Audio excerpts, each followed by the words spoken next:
Assalamualaikum warahmatullahi wabarakatuh. Hai anak-anak kelas 3, apa kabar hari ini? Alhamdulillah luar biasa. Semoga kalian selalu sehat, cerdas, dan ceria.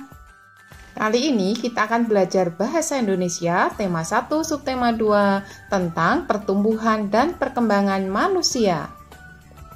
Sebelum mulai belajar, mari kita awali dulu dengan berdoa menurut agama dan kepercayaan kita masing-masing agar belajar hari ini dapat berjalan dengan lancar. Berdoa cukup. Bagi kalian yang baru bergabung di channel ini, silahkan untuk tekan tombol like, subscribe, and comment, dan jangan lupa dinyalakan loncengnya ya, agar kalian dapat notifikasi jika ada video baru. Sebelumnya, Ibu mau bertanya, berapa berat badan, tinggi badan kalian saat lahir? Berapa berat badan dan tinggi badan kalian sekarang ini? Apakah ada perbedaan saat kalian masih bayi dan sekarang ini? Faktor apa ya yang kira-kira menyebabkan tubuh kalian itu mengalami pertumbuhan dan perkembangan? Ayo kita cari tahu dengan mempelajari berikut ini. Manusia merupakan salah satu makhluk hidup. Manusia memiliki ciri-ciri yang sama dengan makhluk hidup lainnya. Salah satu ciri manusia sebagai makhluk hidup adalah mengalami pertumbuhan, dan perkembangan manusia terjadi sejak di dalam kandungan. Jadi, pertumbuhan dan perkembangan manusia itu diawali sejak dalam kandungan. Setelah lahir, pertumbuhan manusia bertambah besar dari bayi hingga dewasa. Tetapi setelah dewasa, pertumbuhan manusia berhenti. Namun, perkembangan emosi dan pikiran manusia terus berkembang, nak. Pertumbuhan dan perkembangan dipengaruhi oleh beberapa faktor. Sebelum kita lanjut, kalian tahu belum apa yang dimaksud dengan pertumbuhan? Pertumbuhan adalah proses bertambahnya ukuran bentuk badan. Berikut adalah tahapan pertumbuhan manusia di luar kandungan. Yang pertama adalah bayi, kemudian anak-anak, dilanjutkan remaja, yang keempat adalah dewasa, dan yang terakhir nanti adalah menjadi orang tua. Terus apa saja faktor yang mempengaruhi pertumbuhan dan perkembangan manusia itu? Yang pertama adalah gen dari orang tua. Faktor yang kedua adalah makanan, dilanjutkan faktor ketiga olahraga, keempat yaitu rekreasi, dan yang kelima faktor yang mempengaruhi pertumbuhan dan perkembangan manusia itu adalah istirahat. Untuk lebih jelasnya, ayo kita bahas satu persatu ya. Faktor pertama adalah gen orang tua. Setiap manusia diwarisi genetik dari orang tuanya. Ini menjadi faktor alami yang memiliki pengaruh besar bagi tumbuh kembang manusia. Ciri fisik seperti tinggi, berat, struktur tubuh, warna mata, tekstur rambut, kecerdasan, dan bakat umumnya dibawa oleh gen. Beberapa penyakit juga bisa diturunkan dari orang tua. Faktor yang kedua adalah makanan. Makanan dibutuhkan tubuh untuk tumbuh dengan baik. Makanan dibutuhkan adalah makanan yang bergizi seimbang. Makanan bergizi seimbang adalah makanan yang mengandung zat-zat dibutuhkan oleh tubuh dengan jumlah yang sesuai dengan kebutuhan tubuh.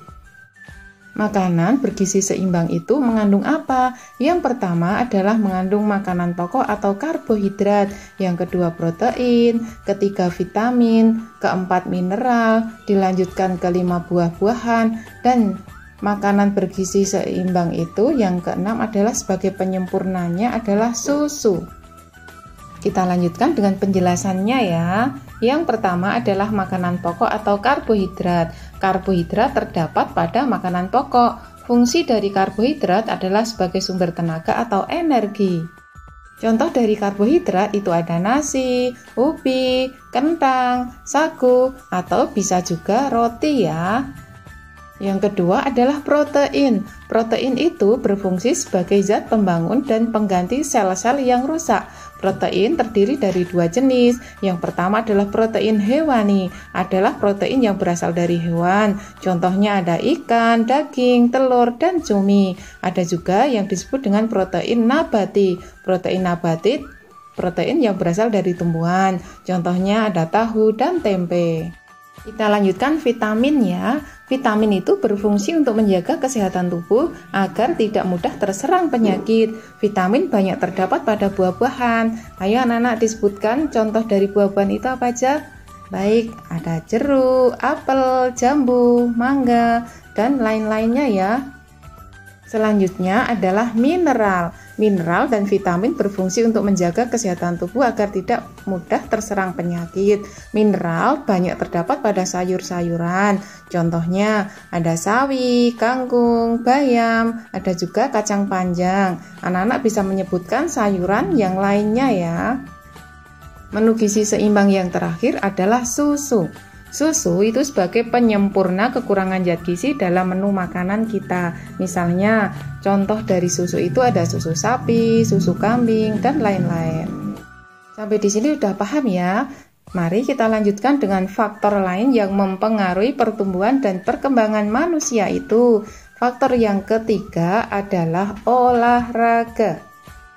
Olahraga merupakan faktor yang dapat mempengaruhi pertumbuhan dan perkembangan manusia. Berolahraga secara teratur dapat membuat tubuh menjadi sehat dan bugar. Olahraga harus dilakukan sesuai kemampuan. Anak-anak tidak boleh berolahraga terlalu berat. Contoh dari olahraga untuk anak-anak yaitu bisa bersepeda, senam, lari, atau kalian bisa juga berenang. Faktor selanjutnya adalah rekreasi. Rekreasi bertujuan untuk menghilangkan kebosanan dari kegiatan sehari-hari. Banyak loh lokasi wisata yang dapat dikunjungi, misalnya pantai, kebun binatang, atau museum.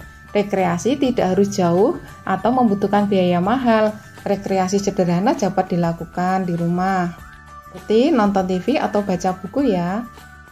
Selanjutnya adalah istirahat. Istirahat itu juga salah satu faktor yang dapat mempengaruhi pertumbuhan dan perkembangan manusia, nak. Tubuh kita memerlukan istirahat untuk mengembalikan tenaga dan kesegaran.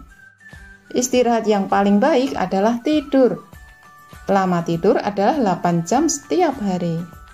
Tadi kita sudah membahas tentang pertumbuhan, sekarang dibahas tentang perkembangan ya. Perkembangan itu adalah perubahan manusia menjadi tingkat dewasa atau kedewasaan. Perkembangan pada manusia dilihat dari semakin banyaknya kemampuan yang dapat dilakukan, misalnya kemampuan berpikir manusia. Pertumbuhan manusia akan berhenti pada usia tertentu, tetapi perkembangan akan terus berjalan sepanjang hidupnya ya. Demikian pembahasan materi tentang pertumbuhan dan perkembangan manusia. Semoga kalian sudah jelas dan memahaminya. Mari kita akhiri belajar dengan berdoa menurut agama dan kepercayaan kita masing-masing agar kita memperoleh ilmu yang bermanfaat.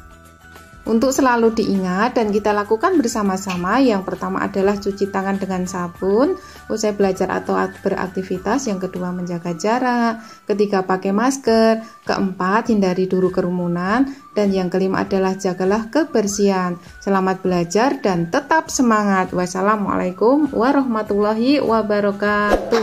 Thank you for watching.